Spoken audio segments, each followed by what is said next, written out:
नमस्कार दोस्तों, स्वागत है आप सभी का हमारे चैनल पौराणिक लोक पर। गौरी पुत्र गणेश को प्रथम करे प्रणाम, मनोकामना पूर्ण करे, सफल करे सब काम। जय जय श्री गणेश जी की।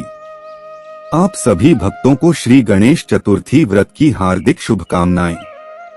हमारे हिंदू धर्म में संकष्टी चतुर्थी को बहुत ही महत्वपूर्ण व्रत माना जाता है। मित्रों, यह मान्यता है कि चतुर्थी वाले दिन गणेश भगवान की पूजा करने और व्रत रखने से जातक को पुण्य फलों की प्राप्ति होती है।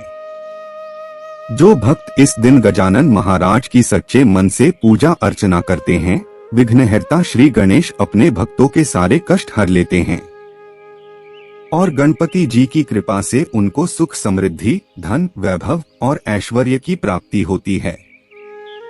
तो चलिए मित्रों, भगवान श्री गणेश जी के चरणों का ध्यान करते हुए सुनते हैं संकष्टी चतुर्थी व्रत की 4 पौराणिक कथा। पहली कथा इस प्रकार से है। प्राचीन समय की बात है, श्री विष्णु भगवान का विवाह लक्ष्मी जी के साथ निश्चित हो गया और पूरे देवलोक में विवाह की तैयारी होने लगी। सभी देवताओं को निमंत्रण भेजे गए, परंतु गणेश जी को निमंत्रण नहीं दिया गया, कारण जो भी रहा हो। अब विवाह का दिन आया और भगवान विष्णु की बारात जाने का मुहूर्त आ गया। सभी देवता अपनी पत्नियों के साथ विवाह समारोह में आए। उन सबने देखा कि गणेश जी कहीं दिखाई नहीं दे रहे हैं। वे सभी आपस में चर्चा करने लगे कि क्या गणेश जी को नहीं न्योता है या स्वयं गणेश जी ही नहीं आए हैं। सभी को इस बात पर आश्चर्य होने लगा। तभी सबने विचार किया कि विष्णु भगवान से ही इसका कारण पूछा जाए। विष्णु भगवान से पूछने पर उन्होंने कहा कि हमने गणेश जी के पिता भगवान भोलेनाथ को न्योता भिजवाया है। यदि गणेश जी अपने पिता के साथ आना चाहते तो आ जाते, अलग से न्योता देने की कोई आवश्यकता भी नहीं थी। दूसरी बात यह है कि उनको 1.25 मन मूंग, 1.25 मन चावल, 1.25 मन घी और 1.25 मन लड्डू का भोजन दिन भर में चाहिए। यदि गणेश जी नहीं आएंगे तो कोई बात नहीं, दूसरे के घर जाकर इतना सारा खाना पीना अच्छा भी नहीं लगता। सभी लोग इतनी वार्ता कर ही रहे थे कि किसी एक ने सुझाव दिया, यदि गणेश जी अभी जाएं तो उनको द्वारपाल बनाकर बैठा देंगे कि आप घर का ध्यान रखना। आप तो चूहे पर बैठकर धीरे धीरे चलोगे तो बारात से बहुत पीछे ही रह जाओगे। यह सुझाव भी सबको पसंद आ गया, तो विष्णु भगवान ने भी अपनी सहमति दे दी। आगे होना क्या था कि इतने में गणेश जी वहां आ पहुंचे और उन्हें समझा बुझाकर घर की रखवाली करने को बैठा दिया गया और बारात आगे चल दी। तब नारद जी ने देखा कि गणेश जी तो दरवाजे पर ही बैठे हुए हैं। वे गणेश जी के पास गए और रुकने का कारण पूछा। गणेश जी कहने लगे कि विष्णु भगवान ने मेरा बहुत अपमान किया है। नारद जी ने कहा कि आप अपनी मूषक सेना को आगे भेज दें, तो वह रास्ता खोद देगी जिससे उनके वाहन धरती में धंस जाएंगे और तब आपको सम्मान पूर्वक बुलाना पड़ेगा। अब तो गणेश जी ने अपनी मूषक सेना जल्दी से आगे भेज दी और सेना ने जमीन पोली कर दी। जब बारात वहां से निकली तो रथों के पहिए धरती में धंस गए। लाख कोशिश करें परंतु पहिए नहीं निकले। सभी ने अपने अपने उपाय किए, परंतु पहिए तो नहीं निकले बल्कि जगह जगह से टूट गए। किसी की समझ में नहीं आ रहा था कि अब क्या किया जाए। तब तो नारद जी ने कहा, आप लोगों ने गणेश जी का अपमान करके अच्छा नहीं किया। यदि उन्हें मनाकर लाया जाए तो आपका कार्य सिद्ध हो सकता है और यह संकट टल सकता है। शंकर भगवान ने अपने दूत नंदी को भेजा और वे गणेश जी को लेकर आए। गणेश जी का आदर सम्मान के साथ पूजन किया गया। इसके बाद तब जाकर कहीं रथ के पहिए निकल पाए। अब रथ के पहिए निकल को गए, परंतु वे टूट फूट गए तो उन्हें सुधारे कौन। पास के खेत में खाती काम कर रहा था, उसे बुलाया गया। खाती अपना कार्य करने के पहले श्री गणेशाय नमः कहकर गणेश जी की वंदना मन ही मन करने लगा। देखते ही देखते खाती ने सभी पहियों को ठीक कर दिया। खाती कहने लगा कि हे देवताओं, आपने सर्वप्रथम गणेश जी को नहीं मनाया होगा और न ही उनकी पूजन की होगी, इसीलिए तो आपके साथ यह संकट आया है। हम तो मूर्ख अज्ञानी हैं, फिर भी पहले गणेश जी को पूजते हैं, उनका ध्यान करते हैं। आप लोग तो देवतागण हैं, फिर भी आप गणेश जी को कैसे भूल गए? अब आप लोग भगवान श्री गणेश जी की जय बोलकर जाएं, तो आपके सब काम बन जाएंगे और कोई संकट भी नहीं आएगा। खाती की बात को सभी बाराती समझ गए। उन्होंने मन ही मन गणेश जी से क्षमा मांगी, प्रणाम किया और विष्णु जी ने संकष्टी चतुर्थी व्रत करने का मन ही मन संकल्प लिया और फिर गणेश जी की जय, गणेश जी की जय ऐसा कहते हुए बारात वहां से आगे चल दी। जब माता लक्ष्मी के निवास स्थान पर बारात पहुंची और विवाह शुरू हुआ तो सबसे पहले गणेश जी की पूजा अर्चना की गई। गणेश जी के नाम से भोग निकाला गया। गणेश जी के आशीर्वाद से भगवान विष्णु का लक्ष्मी जी के साथ विवाह बिना किसी विघ्न बाधा के संपन्न करा के सभी सकुशल घर लौट आए और विष्णु जी ने पूरे विधि विधान से संकष्टी चतुर्थी का व्रत संपन्न किया। ये थी संकष्टी चतुर्थी की पहली कथा। है गणेश जी महाराज, आपने जैसे विष्णु को कारज सिद्ध कारियो, ऐसो कारज सबको सिद्ध करजो। बोलो गजानन भगवान की जय। चलिए मित्रों, अब सुनते हैं दूसरी कथा। एक समय की बात है, माता पार्वती और श्री गणेश कैलाश पर्वत पर बैठे हुए थे। माता पार्वती ने गणेश जी से बोला, हे वत्स, आपके प्रिय व्रत अर्थात श्री गणेश चतुर्थी व्रत को बहुत ही शुभ फलदायी माना जाता है। कृपया करके आप मुझे इस व्रत की कथा विस्तार पूर्वक सुनाइए। इस पर गणेश जी बोले, हे माता, इस व्रत की पूर्व काल में सुनी जाने वाली कथा मैं आपसे कहता हूँ, आप इसे प्रसन्न चित्त होकर सुनिए। आगे गणेश जी कहते हैं कि द्वापर युग में महिष्मती नगरी में महिजित नामक राजा राज्य किया करता था। वह बड़ा ही पुण्यशील और प्रतापी राजा था। वह अपनी प्रजा का पालन अपने पुत्र की तरह करता था, लेकिन संतान विहीन होने के कारण उसे राजमहल का वैभव अच्छा नहीं लगता था। वेदों में निसंतान का जीवन व्यर्थ माना गया है। यदि संतान विहीन व्यक्ति अपने पितरों को जल दान देता है तो उसके पितृगण उस जल को गर्म जल के रूप में ग्रहण करते हैं। इसी उहापोह में राजा का बहुत समय व्यतीत हो गया। उन्होंने पुत्र प्राप्ति के लिए बहुत से दान, यज्ञ आदि कार्य किए, फिर भी राजा को पुत्र की प्राप्ति नहीं हो पाई। उनकी जवानी बीत गई और बुढ़ापा आ गया, लेकिन उनके वंश की वृद्धि नहीं हो पा रही थी। राजा ने विद्वान ब्राह्मणों और प्रजाजनों संदर्भ में परामर्श किया। राजा ने कहा कि हे ब्राह्मणों तथा प्रजाजनों, हम तो संतानहीन हो गए, अब मेरी क्या गति होगी? मैंने जीवन में तो किंचित भी पाप कर्म नहीं किया। मैंने कभी अत्याचार द्वारा धन संग्रह नहीं किया। मैंने तो सदैव प्रजा का पुत्रवत पालन किया तथा धर्माचरण द्वारा ही पृथ्वी शासन किया। मैंने चोर डाकुओं को सजा दी। गौ ब्राह्मणों का हित चिंतन करते हुए शिष्ट पुरुषों का आदर सत्कार किया। फिर भी मुझे अब तक पुत्र न होने का क्या कारण है? विद्वान ब्राह्मणों ने कहा कि हे महाराज, हम लोग वैसा ही प्रयत्न करेंगे जिससे आपके वंश की वृद्धि हो। इस प्रकार कहकर सब लोग युक्ति सोचने लगे। सारी प्रजा राजा के मनोरथ की सिद्धि के लिए ब्राह्मणों के साथ वन में चली गई। वन में उन लोगों की मुलाकात एक श्रेष्ठ मुनि से हुई। वे मुनिराज निराहार रहकर तपस्या में लीन थे। ब्रह्मा जी के समान वे आत्मजीत, क्रोधजित तथा सनातन पुरुष थे। संपूर्ण वेद विशारद, दीर्घायु, अनंत और अनेक ब्रह्मा ज्ञान संपन्न वे महात्मा थे। उनका निर्मल नाम लोमश ऋषि था। प्रत्येक कल्पांत में उनके एक एक रोम पतित होते थे, इसलिए उनका नाम लोमश ऋषि पड़ गया। ऐसे त्रिकालदर्शी महर्षि लोमेश के उन लोगों ने दर्शन किए। सब लोग उन तेजस्वी मुनि के पास गए। सभी लोग उनके समक्ष खड़े हो गए। मुनि के दर्शन से सभी लोग प्रसन्न होकर कहने लगे कि हम लोगों को सौभाग्य से ही ऐसे मुनि के दर्शन हुए।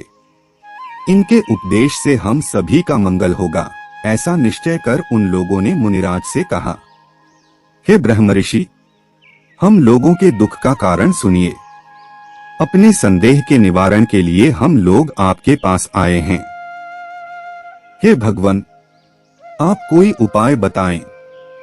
महर्षि लोमेश ने पूछा, सज्जनों, आप लोग यहाँ किस अभिप्राय से आए हैं? मुझसे आपका क्या प्रयोजन है? पूरी बात स्पष्ट रूप से कहिए। मैं आपके सभी संदेहों का निवारण करूंगा। प्रजाजनों ने उत्तर दिया, है मुनिवर, हम माहिष्मती नगरी के निवासी हैं। हमारे राजा का नाम महीजित है। वह राजा ब्राह्मणों का रक्षक, धर्मात्मा, दानवीर, शूरवीर एवं मधुरभाषी है।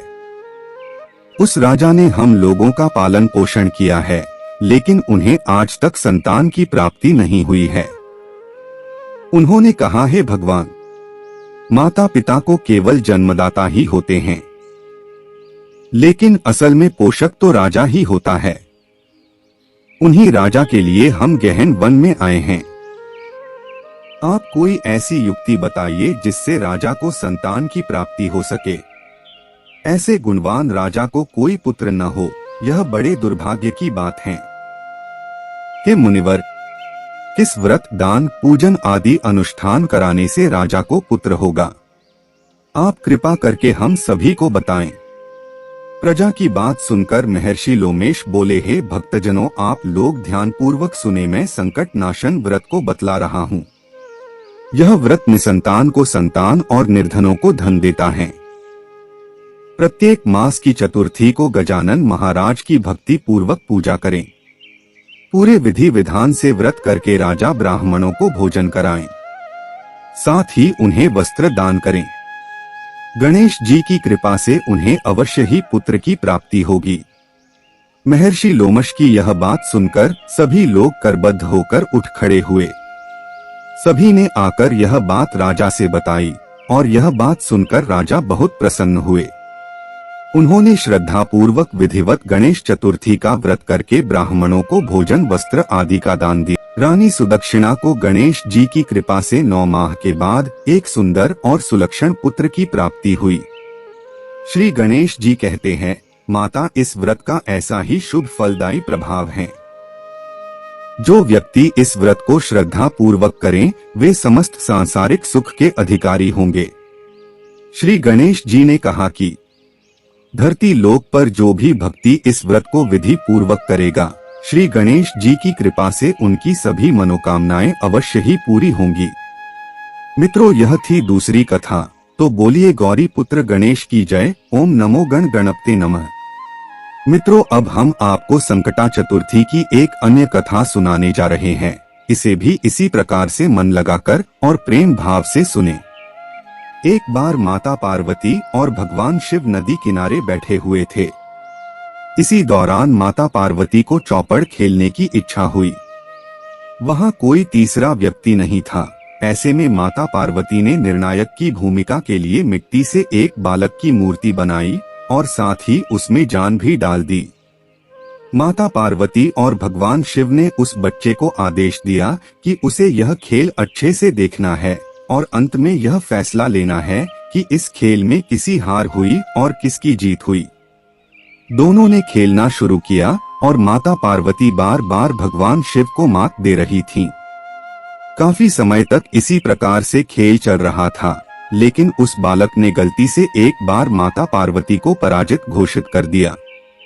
यह सुन पार्वती जी को बहुत गुस्सा आया और इसके चलते उन्होंने उस बालक को श्राप दे दिया कि वह अपंग हो जाए और वह उसी समय लंगड़ा हो गया।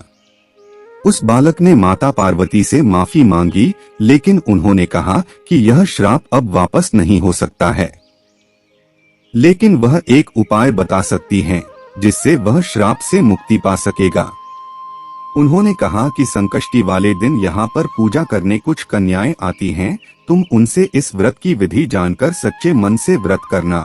ऐसा करने से मेरा श्राप वापस हो जाएगा। माता पार्वती के कहेनुसार पूरी श्रद्धा पूर्वक और विधि अनुसार उसने व्रत किया। उस बालक की सच्ची आराधना देख गणेश जी प्रसन्न हो गए। गणेश जी ने उस बालक से उसकी इच्छा पूछी। बालक ने माता पार्वती और भगवान शिव के पास जाने की अपनी इच्छा को जाहिर किया।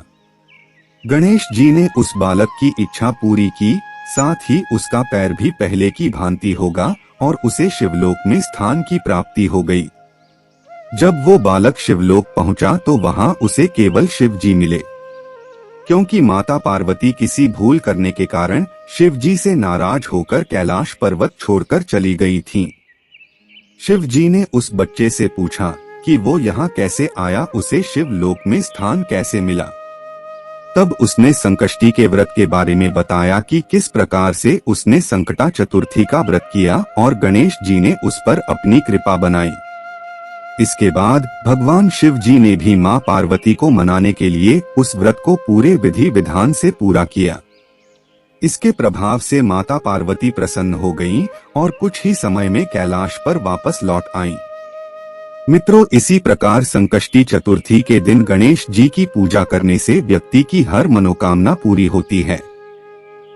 तो बोलिए भक्तों, जय गणेश जी की। गणपति बप्पा मोरया।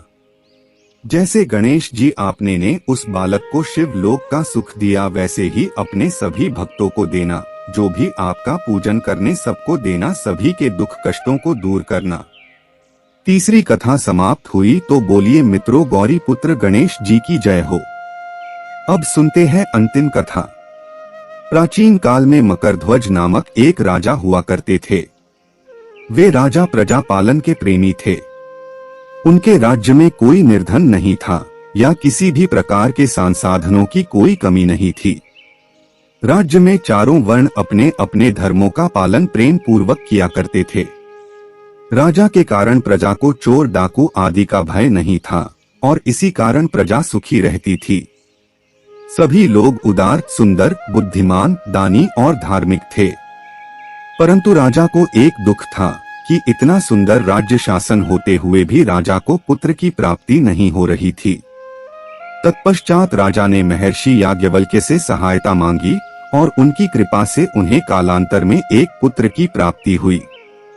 राजा राज्य का भार अपने मंत्री धर्मपाल पर सौंपकर विविध प्रकार के खेल खिलौने से अपने राजकुमार का पालन पोषण करने लगे। राज्य और शासन हाथ में आ जाने के कारण मंत्री धर्मपाल धन धान्य द्वारा समृद्ध हो गए। मंत्री महोदय को एक से बढ़कर एक 5 पुत्र हुए। मंत्री के पुत्रों का धूमधाम के साथ विवाह हुआ और वे सब धन का उपभोग करने लगे। मंत्री के सबसे छोटे बेटे की बहू अत्यंत धर्मप्राणी थी। संकष्टी चतुर्थी आने पर उसने भक्तिपूर्वक गणेश जी की पूजा की। उसका पूजन और व्रत देखकर उसकी सास कहने लगी, करी क्या तंत्र मंत्र द्वारा मेरे पुत्र को वश में करने का उपाय कर रही है। बार बार सास के निषेध किए जाने पर भी जब बहू नहीं मानी तो सास ने कहा, अरे दुष्टा, तू मेरी बात मान नहीं रही है, मैं पीट कर तुझे ठीक कर दूंगी। मुझे यह सब तांत्रिक अभिचार पसंद नहीं है। इसके उत्तर में बहू ने कहा, हे सासू माँ, मैं संकट नाशक गणेश जी का व्रत कर रही हूँ। यह व्रत अत्यंत फलदायक होता है। अपनी बहू की बात सुनकर उसने अपने पुत्र से कहा, हे पुत्र, तुम्हारी बहू जादू टोन पर उतारू हो गई है। मेरे कई बार मना करने पर भी वह दुराग्रह वश नहीं मान रही है। इस दुष्टा को मारपीट के ठीक कर दो। मैं गणेश जी को नहीं जानती, ये कौन है और इसका व्रत कैसे होता है। हम लोग तो राजकुल के मनुष्य हैं, फिर हम लोगों की किस विपत्ति को ये नष्ट करेंगे। माता की प्रेरणा से उसने बहू को मारा पिटा। इतनी पीड़ा सहकर भी उसने व्रत किया। पूजनोपरांत वह गणेश जी का स्मरण करती हुई उनसे प्रार्थना करने लगी कि हे गणेश जी, हे जगतपति, आप हमारे सास ससुर को किसी प्रकार का कष्ट दीजिए। हे गणेश्वर, जिससे उनके मन में आपके प्रति भक्ति भाव जागृत हो। गणेश जी ने सबके देखते ही देखते राजकुमार का अपहरण करके मंत्री धर्मपाल के महल में छिपाकर रख दिया। बाद में उसके वस्त्र, आभूषण आदि उतार कर राजमहल में फेंक दिए और स्वयं अंतर्धान हो गए। इधर राजा ने अपने पुत्र को शीघ्रता से पुकारा, परंतु कोई प्रत्युत्तर न मिला। फिर उन्होंने मंत्री के महल में जाकर पूछा कि मेरा राजकुमार कहाँ चला गया। महल में उसके सभी वस्त्राभूषण तो हैं, लेकिन राजकुमार कहाँ चला गया है? किसने ऐसा निंदनीय कार्य किया है? हाय, मेरा राजकुमार कहाँ गया?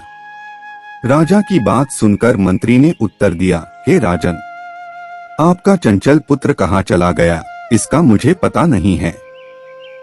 मैं अभी नगर, बाग बगीचे आदि सभी स्थानों में खोज कराता हूँ।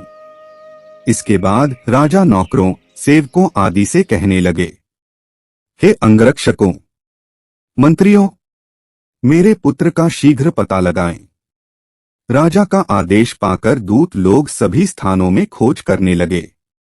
जब कहीं भी पता न लगा तो आकर राजा से डरते डरते निवेदन किया कि महाराज, अपहरणकारियों का कहीं सुराग नहीं मिला। राजकुमार को आते जाते भी किसी ने नहीं देखा। उनकी बातों को सुनकर राजा ने मंत्री को बुलवाया। मंत्री से राजा ने पूछा कि मेरा राजकुमार कहाँ है? हे धर्मपाल, मुझसे साफ साफ बता दे कि राजकुमार कहाँ है। उसके वस्त्राभूषण तो दिखाई पड़ते हैं, केवल वही नहीं है। अरे नीच, मैं तुम्हारा वध कर डालूंगा, तेरे कुल को नष्ट कर दूंगा, इसमें जरा भी संदेह नहीं है। राजा द्वारा डांट पड़ने पर मंत्री चकित हो गया। मंत्री ने सर झुकाकर कहा कि हे भूपाल, मैं पता लगाता हूं। इस नगर में बालक अपहरणकर्ताओं का कोई गिरोह भी नहीं है और न ही डाकू आदि रहते हैं। फिर भी हे प्रभु, पता नहीं किसने ऐसा नीच कर्म किया और न जाने वह कहाँ चला गया। धर्मपाल ने आकर महल में अपनी पत्नी और पुत्रों से पूछा। अपनी सभी बहुओं को बुलाकर भी पूछा कि यह कर्म किसने किया है। यदि राजकुमार का पता नहीं लगा तो राजा मुझ अभागे के वंश का विनाश कर देंगे। ससुर की बात सुनकर छोटी बहू ने कहा कि हे पिताजी, आप इतने चिंतित क्यों हो रहे हैं? आप पर गणेश जी का कोप हुआ है, इसलिए आप गणेश जी की आराधना कीजिए। राजा से लेकर नगर के समस्त स्त्री पुरुष, बालक वृद्ध संकट नाशक चतुर्थी का व्रत विधिपूर्वक करें तो गणेश जी की कृपा से राजकुमार मिल जाएंगे। मेरा वचन कभी मिथ्या नहीं होगा। छोटी बहू की बात सुनकर ससुर ने हाथ जोड़कर कहा कि हे बहू, तुम धन्य हो, तुम मेरा और मेरे कुल का उद्धार कर दोगी। भगवान श्री गणेश जी की पूजा कैसे की जाती है? हे सुलक्षणी, तुम बताओ। मैं मंद बुद्धि होने के कारण व्रत के महात्म्य को नहीं जानता हूँ। हम लोगों से जो भी अपराध हुआ हो उसे क्षमा कर दो और राजकुमार का पता लगा दो।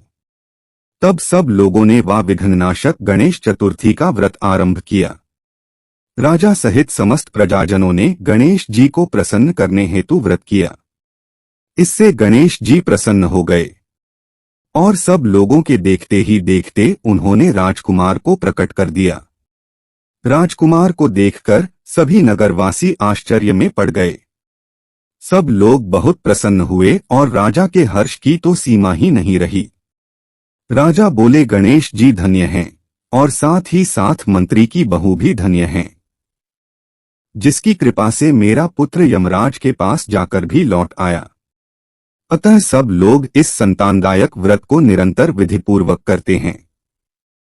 तो बोलिए मित्रों, गौरी पुत्र गणेश की जय।